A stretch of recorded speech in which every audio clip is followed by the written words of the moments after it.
ಗುರು ಬ್ರಹ್ಮ ಗುರು ವಿಷ್ಣು ಗುರುದೇವೋ ಮಹೇಶ್ವರ ಗುರು ಸಾಕ್ಷಾತ್ ಪರಬ್ರಹ್ಮ ತಸ್ಮೈ ಶ್ರೀ ಗುರುವೇ ನಮಃ. ವೇದಿಕೆ ಮೇಲೆ ಆಸೀನರಾಗಿರ್ತಕ್ಕಂಥ ಅಧ್ಯಕ್ಷರನ್ನ ಮೊದಲು ಮಾಡಿಕೊಂಡು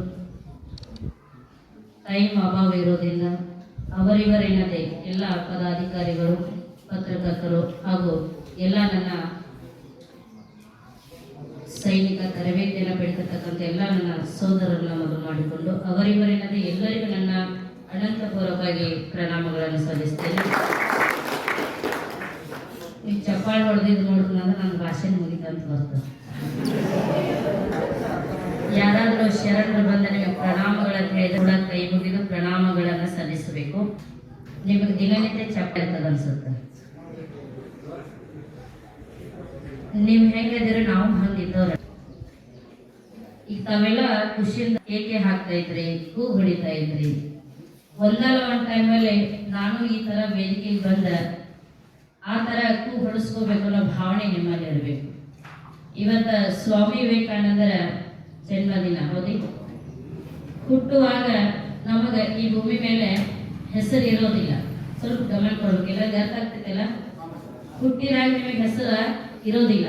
ಅಂದ್ರೆ ಹುಟ್ಟಿದ ತಕ್ಷಣ ಒಂದು 13 ದಿನಕ್ಕೆ ಹೆಸರು ಇರ್ತಾರೆ. ಸಾಯುವಾಗ ಈ ಭೂಮಿ ಮೇಲೆ ಹೆಸರು ಉಳಿಸ್ಬೇಕು ಅಂತ ಹೇಳ್ತಾರೆ. ಸ್ವಾಮಿ ವಿವೇಕಾನಂದ ನಾವು ನೋಡಿಲ್ಲ, ನಮ್ಮ ಅಪ್ಪ ಅಮ್ಮ ಅಜ್ಜ ಯಾರು ನೋಡಿಲ್ಲ. ಆದ್ರೂ ಅವರು ಸಾವಿರಾರು ವರ್ಷಗಳಿಂದ ನಾವು ಅವ್ರ ಹೆಸರನ್ನ ಹೇಳ್ಕೊಂತ ಬಂದಿದ್ದೀವಿ. ಅವ್ರಿಲ್ಲ ಈಗ, ಆದ್ರೂ ಸಹ ಅವರ ಜಯಂತಿ ಮಾಡ್ತೀವಿ, ಅವರ ಹಬ್ಬವನ್ನ ಎಲ್ಲ ಆಚರಿಸ್ತೀವಿ. ಹಾಗೆ ಸಹ ನಮ್ಮ ಕುಟುಂಬದಲ್ಲಿ ನಿಮ್ಮ ಹೆಸರು ಸಹ ಉಳಿಯುವಂತ ಪ್ರಯತ್ನವನ್ನ ತಾವೆಲ್ಲ ಮಾಡಬೇಕು. ಯಾಕೆ ಮಾತನ್ನು ಹೇಳ್ತೀನಿ ಅಂದ್ರೆ, ಸಿದ್ದಣ್ಣ ಅವರು RDS ಅಲ್ಲಿ ಅವರು ಕಲ್ತಿದ್ದಾರೆ, ನಾವು ಕಲ್ತಿದ್ದೀವಿ. ನಾವು PUC ಸೆಕೆಂಡ್ ಇಯರ್ ಇದ್ದೀವಿ, ಅವರು BSW ಇದ್ರು. ಅವಾಗ ಅಣ್ಣ ಓಡಾಡಿ ಕೆಲಸ ಮಾಡ್ತಿದ್ದ ನೆಹರು ಕೇಂದ್ರದಾಗ. ಇವೇನ್ ಮಾಡ್ತಾನಪ್ಪ ತನ್ನ ಮಟ್ಟಿಗೆ ಕೆಲವಷ್ಟು ಜನ ಆಡ್ಕೋತಿದ್ರು. ಆದ್ರೆ ಈಗ ಅವನು ಕೇಳಲಾರ್ದ ಯಾವ ಸಂಸ್ಥಾದವರು ಏನು ಮಾಡೋದಿಲ್ಲ. ಆ ಮಟ್ಟಕ್ಕೆ ಅವರು ಬೆಳೆದಿದ್ದಾರೆ. ಅವಾಗಲೇ ಒಂದು ಸುಂದರವಾದ ಮಾತನ್ನ ಹೇಳಿದ್ರು ಸರ್, ಜೋಶಿ ಸರ್ ಅವರು. ಮುಂದೆ ಗುರು ಇರಬೇಕು, ಹಿಂದೆ ಗುರು ಇರಬೇಕು. ನಿಮ್ಗೆ ಸದ್ಯಕ್ಕೆ ಲಕ್ಷ್ಮಣ್ ಸರ್ ಗುರುವಾಗಿ ಹಾಗೂ ಶಿಕ್ಷಣ ನೀಡ್ತಕ್ಕಂಥ ಎಲ್ಲ ಗುರುಗಳು ನಿಮ್ಮ ಹಿಂದೆ ಅದಾರ. ನಿಮಗೆ ನೇರವಾದ ಗುರು ಏನಿರ್ಬೇಕಂದ್ರೆ ನೀವು ಏನು ಸಾಧನೆ ಮಾಡ್ಬೇಕು ಅನ್ನೋದಲ್ಲ, ಯಾವ ಫೀಲ್ಡ್ ಅಲ್ಲಿ ಇಳಿಬೇಕು ಅನ್ನೋದಲ್ಲ, ಆ ಫೀಲ್ಡ್ ಅಲ್ಲಿ ಮಾತ್ರ ನಿಮಗೆ ನೆನಪಿರಬೇಕಷ್ಟೇ. ಈಗಿನ ಕಾಲದಲ್ಲಿ ಮೊಬೈಲ್ ಬಂದ ಮೇಲೆ ಇವತ್ತರ ಅಭ್ಯಾಸ 199 ಮೊಬೈಲ್ದಾಗ ಆಗತ್ತೆ. 10% ಮಾತ್ರ ಏನಾಗತ್ತೈತಿ, ಓದು ಕಡೆ ಆಗ್ತೈತಿ. 10% ಮೊಬೈಲ್ ಇರಲಿ, 90% ಅಭ್ಯಾಸ ಇತ್ತಂದ್ರೆ ಮಾತ್ರ ಗುರಿ ತಲುಪಕ್ಕೆ ಸಾಧ್ಯ ಅಂತ ನಾನು ಹೇಳ್ತೀನಿ. ಯಾಕೆ ಈ ಮಾತನ್ನು ಹೇಳ್ತೀನಿ ಅಂದ್ರೆ, ತಾವು ಇಲ್ಲೆಲ್ಲ ಬಂದಿದ್ದೀರಿ ಹೌದಾ. ಸರ್ ನಗಸಂದ್ರೆ ನಗಸೋಕ್ಕಿಂತ ನೀತಿ ಬೋಧನೆ ಪಾಠ ಬಹಳ ಮುಖ್ಯ ಅಂತ ನಾನು ಹೇಳಕ್ಕೆ ಇಚ್ಛೆ ಪಡ್ತೇನೆ. ಯಾಕೆ ಈ ಮಾತನ್ನು ಹೇಳ್ತೀನಿ ಅಂದ್ರೆ, ನಾವು ನಿಮ್ಮಂಗೆ ಕಾಲೇಜ್ ಇಲ್ಲೇ ಕಲಿತೇವೆ ಹೌದಾ.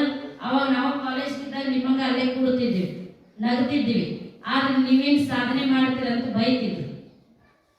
ಯಾರು ಬೈತಾರಲ್ಲ ಅದನ್ನ ಮನಸ್ಸಿಗೆ ನೀವೆಲ್ಲ ತಗೋಬೇಕಲ್ಲ.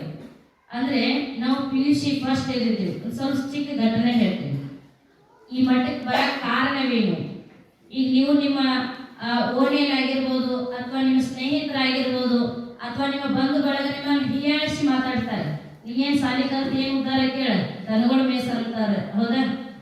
ನಾವು ಸಾಲಿ ಒಳಗೆ ಹೋದಾಗ ದೇಶಪಾಂಡೆ ಸರ್ ಅಂತ ಬಹಳ ಚಲೋ ಇದ್ರಿ. ಹೆಂಗೆ ಅಡಿಮುಡಿ ಸರ್ ಗುಣ ಇದಾವ ಹಾಗೆ ಎಲ್ಲವನ್ನ ಸ್ವೀಕಾರ ಮಾಡೋಂಥ ಗುಣ ಇತ್ತು. ಸರ್ ನಾವೇನೇನು ಸ್ಟಾಫ್ ರೂಮ್ ಖಾಲಿ ಇತ್ತು. ಸರ್ ಒಬ್ಬರ ಕೂತಿದ್ರು. ನಾವು ಪೇರ್ ಚೆಕ್ ಮಾಡ್ಸೋದಾಗ ಸರ್ ಈ ಚೇರ್ ಮೇಲೆ ಸ್ವಲ್ಪ ಕುಂಡ್ರಬೇಕಂತ ಆಸೆ ಇಷ್ಟ ಅಂದಿದ್ದು ಅವ್ರಿಗೆ. ಏನೈತಿ ಕುಂಡ್ರಿ ಅಂತಂದ್ರು ಅವ್ರು. ನಾವು ಕುಂಡ್ರದೊಳಗೆ ಶೆಟ್ ಸರ್ ಅಂತ ಒಬ್ರು ಬಂದ್ರು. ಅದಾರ ಅವ್ರೇನು ಶೆಟ್ ಸರ್ ಅಂತ ಬಂದ್ರು. ಅವರು ಪೊಲಿಟಿಕಲ್ ಸೈನ್ಸ್ ಹೇಳ್ತಿದ್ರು. ನಾವು ಹಿಂಗೇನು ಕುಂಡ್ರದೊಳಗೆ ಸರ್ ಬಂದ್, ಹೇ ನಿಮ್ಗೇನು ಬುದ್ಧಿಗಿದ್ದ ಐತಿಲ್ಲ ಅಂದ್ರು ಅವ್ರು. ನಾವು ಯಾಕ್ರಿ ಸರ್ ಅಂದ್ರೆ, ಆ ಚೇರ್ ಮೇಲೆ ಕುಂಡ್ರಬೇಕಾದ್ರೆ ಒಂದು ಯೋಗ್ಯತೆ ಇರಬೇಕು ಅಂದ್ರು. ಬರೀ ಏನು ಹೇಳು, ಯೋಗ್ಯತೆ ಇರಬೇಕು ಅಂದ್ರು. ಬೇದ್ರು ನಾವು ಅಳ್ಕುವಂತ ಹೊರಗೆ ಬಂದೀವಿ. ನಾವು ಬಂದಿದ್ದೀವಿ ಸರ್ ಒಂದಲ್ಲ ಒಂದು ಟೈಮ್ ಮೇಲೆ ನಿಮ್ಮ ಎದುರುಗಡೆ ಈ ಚೇರ್ ಮೇಲೆ ಕುಂಡ್ರಲಿಲ್ಲ ನಾವೇನು ವಿದ್ಯಾರ್ಥಿಗಳು ಅಲ್ರಿ ಅಂತ 4-5 ಮಂದಿ ಹುಡುಗಿಯರ ಅಂತಿದ್ವಿ. ಅದೇನು ಮಾಡ್ತೀರಿ ನಡೀರಿ ಅಂದ್ರು. ಅದೇ ಕ್ಷಣವೇ NTTC ಅಂತಂದು ಒಂದು ಕೋರ್ಸ್ ಬಂದಿದ್ವಿ. SSLC ಮುಗಿದ ತಕ್ಷಣ ಆ ಕೋರ್ಸ್ ಎಕ್ಸಾಮ್ ಬರೆದು LKG ಮಕ್ಕಳಿಗೆ ಟೀಚರ್ ಆಗಿ ಅಲ್ಲೇ ಸೇರಿದ್ವಿ. LKG ಮಕ್ಕಳಿಗೆ ಟೀಚರ್ ಆಗಿ ಅಲ್ಲೇ ಸೇರಿದ್ವಿ. ಅವ್ರು ಎದ್ರಾಗೋದ್ರೆ ಎಲ್ಲರೂ ಕುಂದಿರ್ಬೇಕಲ್ಲ, ಕಾಲೇಜ್ ಸರ್ ಟೀಚರ್ಸ್ ಕುಂತೀವಿ. ಅವಾಗ ಸರ್ ಅಂದ್ರೆ ನಿಮ್ಮಲ್ಲಿ ಏನೋ ಒಂದು ಕಲೆ ಅದ, ನಿಮ್ಮಲ್ಲಿ ಏನೋ ಒಂದು ಶಕ್ತಿ ಅದ, ಅದನ್ನ ಸಾಧಿಸ್ರಿ ವಿದ್ಯಾರ್ಥಿಗಳಂತ ಹೇಳಿ ಶಬಾಷ್ ಅಂತ ದುಬ್ಬದ ಮೇಲೆ ಒಂದು ಚಪ್ಪಾಳೆ ಹಾಕಿದ್ರು. ಬಹಳ ಖುಷಿ ಆಯ್ತು. ಹಾಗೆ ಕಾಲೇಜ್ ಮುಗಿಸಿದ್ವಿ. ಆದ್ರೆ ಅಷ್ಟೇ ಅಲ್ಲ, ಸಾಧನೆ ಒಳಗೆ ತುಂಬಾ ಕಷ್ಟಗಳು ಬರ್ತಾವ. ಸಾಧನೆ ಮಾಡೋ ಕೆಟ್ಟ ಹೆಸರು ಭಾಳ ಬರ್ತಾವ, ಒಳ್ಳೆ ಹೆಸರು ಎಲ್ಲೋ ಒಂದು ಕಡೆ ಬರ್ತದ. ಹೆಣ್ಮಕ್ಳಾಗ್ಲಿ ಗಂಡ್ ಮಕ್ಳಾಗ್ಲಿ ಎಲ್ಲರಿಗೂ ಒಂದು ನಿಂದನೆ ಬರ್ತದ. ನಿಂದನೆ ಮಾಡ್ತಾರತ್ತ ಹಿಂದೆ ಸೇರಿಬಾರ್ದು, ನಿಂದನೆ ಮಾಡ್ತಾರತ್ತ ಹಿಂದೆ ಸೇರಿಬಾರ್ದು, ಮುಂದೆ ಹೆಜ್ಜೆ ಇರಬೇಕು. ಉದಾಹರಣೆ ಹೇಳ್ಬೇಕು, ನಮ್ಮ ಸಿದ್ದಣ್ಣನವರು ನಮ್ಮನ್ನು ಭಾಳ ಬೈತಿದ್ರು. ಅವರು ಒಂದು ಟೈಮ್ ಮೇಲೆ ಇದೇ ಕಾರ್ಯಕ್ರಮ ಒಂದು 4 ವರ್ಷದಿಂದ ವೇದಿಕೆ ಮೇಲೆ ಮೂಡಲ್ಗೆ ಬಸವೇಶ್ವರ ಕಲ್ಯಾಣ ಮಂಟಪದಲ್ಲಿ ಹೇಳಿದ್ರು, ಇವರೇ ಹಿರೇಮಠ ಸಾಧನೆ ಮಾಡ್ತಾಳೆ ಅಂತಂದ್ರು. ನಮ್ಮನ್ನ ಮೀರಿ ಹೆಚ್ಚಿನ ಮಟ್ಟಿಗೆ ಸಾಧನೆ ನೀವು ಸಾನ್ನಿಧ್ಯವನ್ನು ನೀವು ವಹಿಸಿದ್ರೆ ನಮ್ಮ ತಪ್ಪುಗಳಿಗೆ ಕ್ಷಮಾ ಮಾಡ್ರಿ ಅಂತ ಹೇಳಿ ಸಿದ್ದಣ್ಣ ಅಣ್ಣನವರು ವೇದಿಕೆ ಮುಖಾಂತರವಾಗಿ ಕ್ಷಮೆಯನ್ನ ಕೇಳಿ ಖುಷಿ ಆಯ್ತು. ಅವ್ರು ಬೇದಿ ನಮ್ಗೆ ಗೊತ್ತಿರಲಿಲ್ಲ. ಅಂದ್ರೆ ಇವ್ರು ಏನು ಸಾಧನೆ ಮಾಡ್ತಾರಂತ ತಿಂಗಳು ಮಾಡೋರಿಗೆ ನೀವು ಹೆಂಗೆ ಬದುಕಬೇಕಂದ್ರೆ ನಾವು ನಮ್ಮ ತರ ಬದುಕಬೇಕು. ಇವಾಗ ನೀವು ಬರೀ ನೌಕರಿ ಅಷ್ಟೇ ಅಲ್ಲ, ಒಳ್ಳೆ ರೈತ ಆಗ್ಬೋದು, ಒಳ್ಳೆ ನೌಕರಿನ ಆಗ್ಬೋದು. ಇವಾಗ ಉದಾಹರಣೆ ನೋಡ್ರಿ, ಒಬ್ಬಳು ಲೇಡೀಸ್ ನೋಡಕ್ ಹೋಗಿದ್ದವ್ರ ಹೈಟ್ ಇರ್ಬೇಕಂತ ಹೇಳ್ತಾರೆ ಪೊಲೀಸ್ ಒಳಗೆ. ಆದ್ರೆ ಅವರ ಬೆಂಗಳೂರಲ್ಲಿ ಪೊಲೀಸ್ ಅದಾರಂದ ಮೇಲೆ ಎಷ್ಟು ಸಾಧನೆ ನೋಡಿ. ಹೌದಾ, ಒಳ್ಳೆ ಗೃಹಿಣಿ ಆಗ್ಬೇಕಾದ್ರೆ, ಒಳ್ಳೆ ಜಾಬ್ ಅಲ್ಲಿ ಇರ್ಬೇಕಾದ್ರೆ ನಿಮ್ಮದೇ ಆದಂತ ಒಂದು ಉದ್ದೇಶ ಇರಬೇಕು. ಮನಸ್ಸ ಕುದುರೆಗೆ ಹೋಲಿಸ್ತಾರೆ, ಬಹಳ ಗಮನ ನೋಡ್ರಿ, ಮನಸ್ಸ ಕುದುರೆಗೆ ಹೋಲಿಸ್ತಾರೆ. ಆ ಒಂದು ಕುದುರೆ ಉನ್ನತ ಸ್ಥಾನಕ್ಕೆ ಬೆಳಿಬೇಕಾದ್ರೆ ಆ ಕುದುರೆಗೆ ಒಂದು ಪ್ರೈಸ್ ಬರ್ಬೇಕಾದ್ರೆ ಗ್ರೌಂಡ್ ಒಳಗೆ ಓಡ್ಬೇಕು. ಹೌದಿಲ್ಲ, ತಾವೆಲ್ಲ ಓಡ್ತೀರಲ್ಲ, ಗ್ರೌಂಡ್ ಒಳಗೆ ಯಾರು ಓಡ್ತೀರಿ ಅವ್ರು ಪ್ರಥಮ ಸ್ಥಾನ ಪಡಿತಾರೆ. ಗ್ರೌಂಡ್ ಬಿಟ್ಟು ಹೊರಗೆ ಹೋದ್ರೆ ಅದು ಔಟ್ ಅಂತ ಕಳಿಸ್ತಾರೆ. ಹಾಗೆ ನಿಮ್ಮ ಮನಸ್ಸು ಸಹ ನಿಮ್ಮ ದೇಹದೊಳಗೆ ಇರಬೇಕು. ಯಾಕಂದ್ರೆ ಈಗ ಮೊಬೈಲ್ ಬಂದ ಮೇಲೆ ಎಲ್ಲಾ ಜನ ಯುವಕರು ಹಾಳಾಗ್ತಿದ್ದಾರೆ. ಇವಾಗ ಹೇಳಿದ್ರೆ ಸಿದ್ದನ ಗುಟಕ ಮಟಕ ಸೆರೆ ಕುಡಿದು ಎಲ್ಲ ಮಾಡ್ತಿದ್ದಾರೆ. ಅದೆಲ್ಲವೂ ತಪ್ಪು. ಅದು ಯಾವುದೂ ಮಾಡಕ್ ಹೋಗ್ಬೇಡಿ. ಚೆನ್ನಾಗಿರೋ ಫುಡ್ ಅನ್ನ ತಿನ್ರಿ, ಚೆನ್ನಾಗಿರೋ ಬಟ್ಟೆ ಹಾಕ್ರಿ, ಶಿಸ್ತನ್ನ ಕಲಿರಿ ಜೀವನದಾಗ. ಅದು ಒಂದಿಲ್ಲ ಒಂದಿದ್ರೆ ನಿಮ್ಮ ಕುಟುಂಬಕ್ಕೆ ಶಿಸ್ತ ಪಾಠ ಶಾಲೆ ಆಗ್ತದೆ ಅಂತ ನಾನು ಹೇಳಕ್ ಇಚ್ಛೆ ಪಡ್ತೀನಿ. ಯಾಕೆ ಈ ಮಾತನ್ನ ಹೇಳ್ತೀನಿ ಅಂದ್ರೆ, ಆ ಶಿಸ್ತನ್ನ ಕಲಿತ್ರಂದ್ರೆ ಮಾತ್ರ ನಿಮ್ಮ ಜೀವನ ಬಡ್ಡಿ ಉನ್ನತವಾದ ಸ್ಥಾನಕ್ಕೆ ಬೆಳೀತದ. ನಾವು ಈಗ ಕಲಿಲಿಲ್ಲ ಅಂದ್ರೆ, ಫೌಂಡೇಶನ್ ಸರಿ ಇರ್ಲಿಲ್ಲ ಅಂದ್ರೆ ಮ್ಯಾಲೆ ಬಿಲ್ಡಿಂಗ್ ಕಟ್ಟರು ಆ ಫೌಂಡೇಶನ್ ಇರೋದಿಲ್ಲ. ಈಗ ತಾವೆಲ್ಲ ಯುವಕರಿದ್ರಿ, ನಿಮ್ ಕೈಯಾಗ ಇನ್ನೂ ತಂದೆ ತಾಯಿ ನಂಬ್ಕೊಂಡ್ ಕೂತಾರೆ. ನನ್ನ ಮಗ ಸೈನಿಕ ತರಬೇತಿಗೆ ಹೋಗ್ಯಾನ, ಅವ್ ಗೆದ್ದು ಬರ್ತಾನ ಅನ್ನೋ ನಂಬಿಕೆ ಇರ್ತದ. ಆ ನಂಬಿಕೆಗೆ ಆದಷ್ಟು ನೀವೆಲ್ಲ ಬೆಲೆ ಕೊಡಬೇಕು. ಯಾಕಂದ್ರೆ ತಂದೆ ತಾಯಿ ಅಲ್ಲಿ ನಿಮ್ಗೆ ಇಲ್ಲಿ ದುಡ್ಡು ಕಳಿಸ್ತಾರಂದ್ರ ಹಗಲು ರಾತ್ರಿ ದುಡಿತಿರ್ತಾರ. ಬಿಸಿಲು ಚಳಿ ಅನ್ನಲಾರ ದುಡಿದ ತಮ್ಮ ಖರ್ಚಿಗೆ ಕಡಿಮೆ ಇಟ್ಕೊಂಡು, ಯಾಕಂದ್ರೆ ನನ್ನ ಮಗ ಸೈನಿಕ ತರಬೇತಿಗೆ ಹೋಗ್ಯಾನ, ಪೊಲೀಸ್ ತರಬೇತಿಗೆ ಹೋಗ್ಯಾನ ಅಂತ ಹೇಳಿ ದುಡ್ಡು ಕಳಿಸ್ತಿರ್ತಾರೆ. ಅದನ್ನ ಯಾರು ದುರುಪಯೋಗ ತಗೋಬೇಡಿ. ಯಾಕೆ ಈ ಮಾತು ಹೇಳ್ತೇನೆ ಅಂದ್ರೆ, ನಾವು ಬೆಂಗಳೂರಿಗೆ 6 ವರ್ಷ ಕಲಿತರು ನಮ್ಗೆ ಯಾರು ₹1 ತಂದೆ ತಾಯಿ ದುಡ್ಡು ಹಾಕಿಲ್ಲ. ಅವಳು ಹೆಂಗ್ ಓದತ್ತಾಳು, ಅವಳು ಹೆಂಗ್ ಸಾಧನೆ ಮಾಡ್ತಾ ಯಾರು ಬಂದು ನೋಡಿಲ್ಲ, ಇನ್ನೂವರೆಗೆ ನೋಡಿಲ್ಲ. ಯಾಕಂದ್ರೆ ಅವ್ರು ಏನ್ ಮಾಡ್ತಾ ಇದ್ದಂತ ಹಿನ್ನೆಲೆ ಅಷ್ಟೇ ಕೇಳ್ತಾರೆ, ಖುಷಿ ಪಡ್ತಾರೆ. ನಾವು ಅಂತಿರ್ತೀವಿ ನಾವ್ ಇಷ್ಟೆಲ್ಲ ಮಾಡಿದ್ರೆ ನಮ್ಗೆ ಯಾರು ಮನೆ ದಾನ ಮಾಡ್ತಿಲ್ಲ ಅಂತೇಳಿ. ಅವ್ರ ಹಿನ್ನೆಲೆ ಮಂದಿ ಬಂದು ಕಣ್ಣೀರ್ ಹಾಕ್ತಾರಲ್ಲ, ಆ ಬೆಲೆಯನ್ನು ಯಾರು ನೀವು ಕಳ್ಕೋಬೇಡ ಅನ್ನೋ ಉದ್ದೇಶವನ್ನ ನಾನು ಇಲ್ಲಿ ಹೇಳಕ್ ಇಚ್ಛೆ ಪಡ್ತೇನೆ. ಪ್ರವಚನ ಮಾಡೋದು ಬೇರೆ. ಇವತ್ತ ನಿಮ್ಮ ಯುವಕರ ಮಂಡಳಿ ಹೆಂಗೈತಂದ್ರೆ ತುಂಬಾ ಜನ ಹಾಳಾಗ್ತಾ ಇದ್ರು, ಕಣ್ಣಾರೆ ನೋಡ್ತಾ ಇದೀವಿ. ದಯಮಾಡಿ ಯಾವ್ದೋ ಹುಡುಗಿಗೋಸ್ಕರ ನೀವು ಹುಡುಗಾಕೋಬೇಡ. ಯಾಕಂದ್ರೆ ನಾವ್ ಯಾಕೆ ಈ ಮಾತನ್ನ ಹೇಳ್ತಾರೆ ಅಂದ್ರೆ, ರೀಸೆಂಟ್ ಆಗಿ 1 ತಿಂಗಳಾಯ್ತು ಹುಡುಗರು ಹಾಕೊಂಡು. ನಾ ಸತ್ಯವಾದ ಘಟನೆ ಹೇಳ್ತೀನಿ, ಬೇರೆ ಏನಿಲ್ಲ. ಆ ಹುಡುಗಿಗೋಸ್ಕರ ಏನೆಲ್ಲ ಮಾಡಿ ಸಿದನ, ನಾನು ಒಂದು ತಿಂಗಳಾಯ್ತು ಅವ್ನು ಸತ್ತ. ಹುಡುಗಿಗೋಸ್ಕರ ಏನೆಲ್ಲ ಮಾಡಿ ಅಕ್ಕಿ ಕೊಡ್ಸಿರ್ತಕ್ಕಂಥ ಡ್ರೆಸ್, ಅಕ್ಕಿ ಕೊಡ್ಸಿರ್ತಕ್ಕಂಥ ಮೊಬೈಲ್ ಎಲ್ಲವನ್ನ ಕೊಳ್ಳಿ ಕಟ್ಕೊಂಡು ಅಕ್ಕಿ ಡ್ರೆಸ್ ಹಾಕೊಂಡು ಮೊಬೈಲ್ ಆನ್ ಮಾಡಿಟ್ಟು ಲೈವ್ ಆಗಿ ಅವನೇ ಊರಾಗೂ ಸತ್ತಿದ್ದಾನೆ.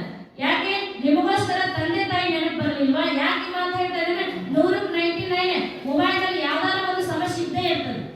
ಈಗ ನನ್ನ ಕೈಯಾಗ ಇಷ್ಟು ದೊಡ್ಡ ಮೊಬೈಲ್ ಇರ್ತಂದ್ರೆ ನಾನು ಮೊಬೈಲ್ ಅದನ್ನು ನಿಮಗೆ ಹೇಳ್ತೇನೆ. ಇದು ನಮ್ಮ ತಮ್ಮ ಮೊಬೈಲ್. ಒಂದು ಸಾರ್ವಜನಿಕ ಸಿಮ್ ಒಂದು ವಾಟ್ಸಪ್ ಮಾಡಿದ್ರೆ ಭಾಳ ಬರಕತ್ತು, ಅದನ್ನ ತೆಗೆದು ಮತ್ತೊಂದು ಬ್ಯಾರೆ ಸಿಮ್ ಕೊಡಿಸಿದ್ರು, ವಾಟ್ಸಪ್ ಬ್ಯಾರೆ ಮಾಡಿದ್ವಿ. ಯಾಕಂದ್ರೆ ಯಾರು ಹೆಂಗಿರ್ತಾರೆ ಹೇಳೋದಿಲ್ಲ. ಮೊಬೈಲ್ ನಮ್ಮ ಕೈ ಇದ್ರೆ ಮನಸ್ಸು ನಮ್ಮ ಕೈಯಾಗ ಇರೋದಿಲ್ಲ. ಅದಕ್ಕೆ ಎಲ್ಲ ಅಣ್ಣಂದ್ರಿಗೆ ಒಂದು ಮಾತು ಕಿವಿಮಾತು ಹೇಳೋದಂದ್ರೆ, ದಯಮಾಡಿ ನಿಮ್ಮ ಮನಸ್ಸನ್ನ ಯಾರಿಗೋಸ್ಕರ ಮಾಡ್ಕೋಬೇಡ್ರಿ, ನಿಮ್ಮ ಮನಸ್ಸನ್ನ ಸಾಕ್ಷಾತ್ ಭಗವಂತರಿಗೋಸ್ಕರ ಮಾಡ್ಕೋರಿ ಅಂತ ನಾನು ಹೇಳಕ್ ಇಚ್ಛೆ ಪಡ್ತೀನಿ.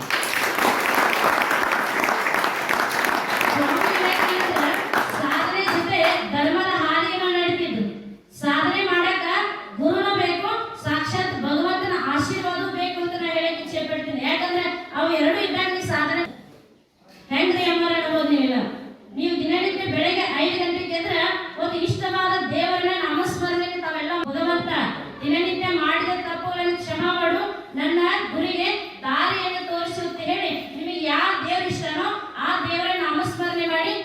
ಕಾಯಕದಲ್ಲಿ ನೀನು ತೊಡಗಬೇಕು. ನಿನ್ನ ಎಕ್ಸಾಮ್ ಆಗಿರ್ಬೋದು, ನಿನ್ನ ಹೋರಾಟ ಆಗಿರ್ಬೋದು, ನಿನ್ನ ದಿನನಿತ್ಯ ಕಾಯಕದಲ್ಲಿ ನೀನು ತೊಡಗಿದ್ರೆ ಅದು ಯಶಸ್ವಿ ಆಗ್ತದೆ. ಗುರುವಿನ ಹಸ್ತ ಶಿಷ್ಯನ ಮಸ್ತಕ ಮೇಲೆ ಇತ್ತಂದ್ರೆ ನೀ ಭವಸಾಗರವನ್ನ ದಾಟಬಹುದು. ಅಂತ ಶಕ್ತಿ ಅದಕ್ಕಿರ್ತದೆ. ಅಯ್ಯೋ ಹಂಗೇಂದ್ರೆ ಮತ್ತೆ ನಾ ದೇವರಿಗೆ ನಮಸ್ಕಾರ ಮಾಡೋದಿಲ್ಲ, ದೇವರಿಗೆ ಎಂದು ಮಂತ್ರ ನುಡಿದಿಲ್ಲ ಆಡ್ಬೋದು. ಅದನ್ನು ನುಡಿದ್ರಿಂದ ಏನಾಗತ್ತಿ, ನಿನ್ನ ವಿದ್ಯೆ ಹೆಚ್ಚಾಗ್ತದ, ನಿನ್ನ ಸಾಧನೆಗೆ ಒಂದು ಸ್ಫೂರ್ತಿ ಆಗ್ತದೆ ಅಂತ ನಾ ಹೇಳಕ್ ಇಚ್ಛೆ ಪಡ್ತೀನಿ. ಈಗೆಲ್ಲ ವೇದಿಕೆ ಮೇಲೆ ಕುಂತವರೆಲ್ಲ ದಿನನಿತ್ಯ ಭಗವಂತನಿಗೆ ನಾಮಸ್ಮರಣೆ ಮಾಡಿ ತಮ್ಮ ಕಾಯಕದಲ್ಲಿ ಹೋಗ್ತಾರೆ. ಯಾಕಂತ ಅದನ್ನು ಹೇಳ್ತೇನೆ. ಒಂದಿನ ಸುಭಾಷ್ ಅಂಗಡಿಗೆ ಹೋಗಿದ್ವಿ. ನಾವು ಮಾತಾಡ್ಸಿದ್ರೆ ಅವ್ರು ಮಾತಾಡ್ಲಿಲ್ಲ. ಏನ್ ಸುಭಾಷ್ ಪೂಜೆ ಮಾಡೋದ್ರ ಬಿಜಿ ಅದಾನೇನೋ ಅಂತಂದ್ರೆ ಪೂಜೆ ಮಾಡಿ ಎಲ್ಲರಿಗೂ ಪುಟಾಣಿ ಸಿಕ್ಕ ಕೊಟ್ಟು ಬರ್ರಿ ಅಮ್ಮ. ಯಾಕಂದ್ರೆ ನಿಮ್ಮ ಕಾಯಕ ನೀವು ಯಾವತ್ತೂ ಮರಿಬಾರ್ದು. ಯಾವಾಗಲೂ ಮೊದಲು ದೇವರಿಗೆ ನಮಸ್ಕಾರ ಮಾಡಿ, ತಂದೆ ತಾಯಿ ನಮಸ್ಕಾರ ಮಾಡಿ, ಮುಂದಿನ ಕಾರ್ಯಕ್ಕೆ ನೀವು ಹೆಜ್ಜೆ ಇಟ್ಟರೆ ಒಂದಲ್ಲ ಒಂದು ಟೈಮ್ ಎಲ್ಲ ಈ ವೇದಿಕೆ ಮೇಲೆ ಬಂದು ಇನ್ನೊಬ್ಬರಿಗೆ ಉಪದೇಶವನ್ನು ಮಾಡುವಂತ ಒಬ್ಬ ಪ್ರಜೆ ಆಗ್ತದೆ ಅಂತ ನಮ್ಮ ಹೆಮ್ಮೆ ಅಂತ ಹೇಳ್ಬೋದು.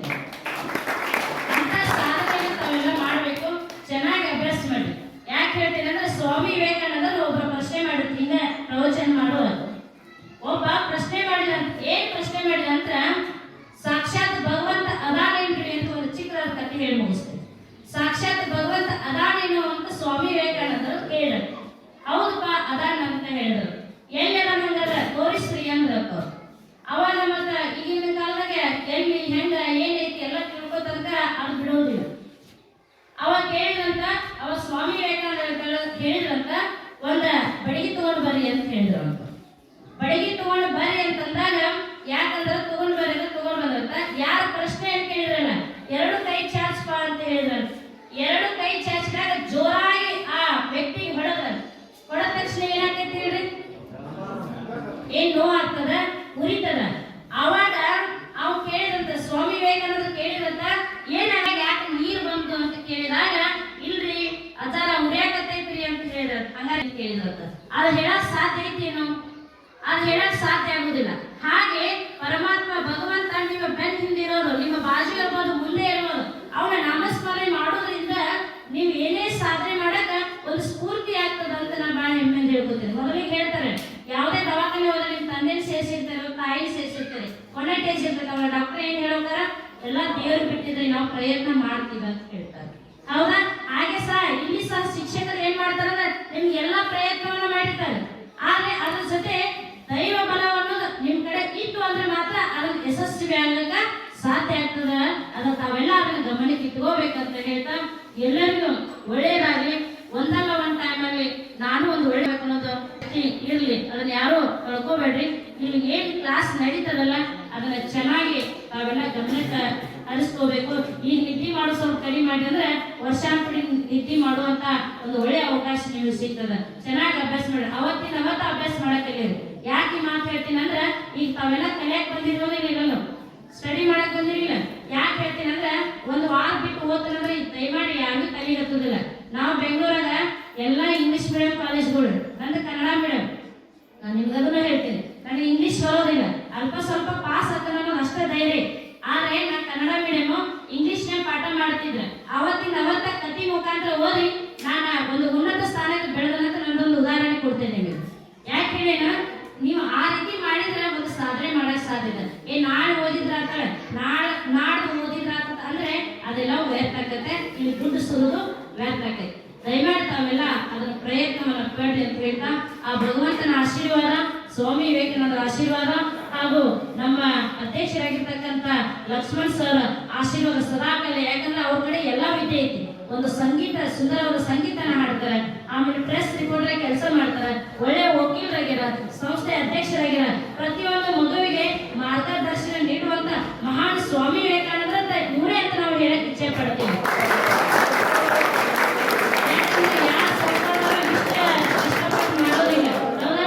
ಯಾವ ಸಂಸ್ಥಾನದಲ್ಲಿ ಇಷ್ಟು ಕಷ್ಟಪಟ್ಟು ಮಾಡೋದಿಲ್ಲ, ಬರೀ ಸಾಲಿ ತಮ್ಮ ಗಳಿಗೆ ನಷ್ಟ ನೋಡ್ತಾರೆ.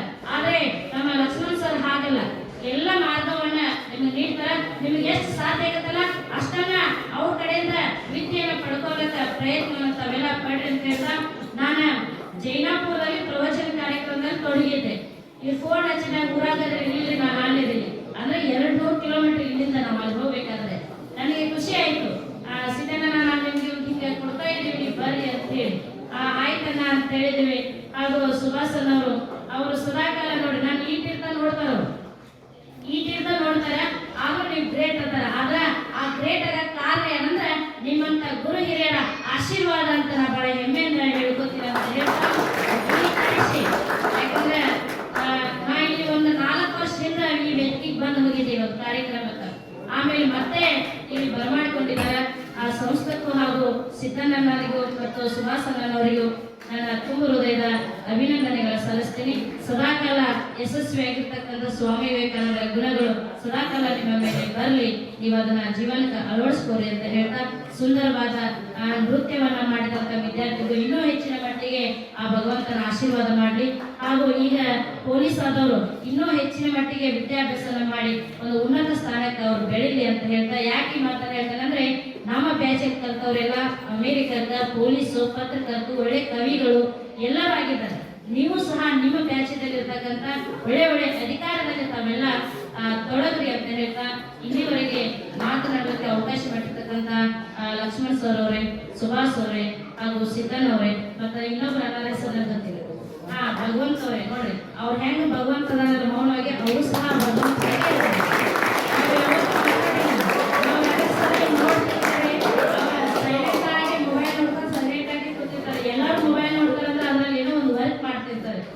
ಸೈಲೆಂಟ್ ಅನ್ನೋರು. ಹಾಗೂ ಇದೀಗ ಮತ್ತೆ ಪತ್ರಕರ್ತ ಆಗಿರ್ತಕ್ಕಂಥ TV9 ಅಣ್ಣ ಅವರನ್ನು ಮೊದಲು ಮಾಡ್ತಾರೆ. ಯಾಕಂದ್ರೆ ಅವ್ರು ಸಣ್ಣಾಗಿದ್ದಾಗಿಂದ ನಾವೆಲ್ಲ ನೋಡ್ತೀವಿ ಒಳ್ಳೆ ಒಳ್ಳೆ ಸಾಧನೆಯನ್ನು ಮಾಡಿದ್ದಾರೆ. ಸದಾಕಾಲ ಇನ್ನೂ ಹೆಚ್ಚಿನ ಮಟ್ಟಿಗೆ ಸಾಧನೆಯನ್ನು ಮಾಡಲಿ, ಆ ಭಗವಂತನ ಆಶೀರ್ವಾದ ಸದಾಕಾಲ ಇದೆ ಅಂತ ಹೇಳ್ತಾ ನನ್ನ 2 ವಾಕ್ಯ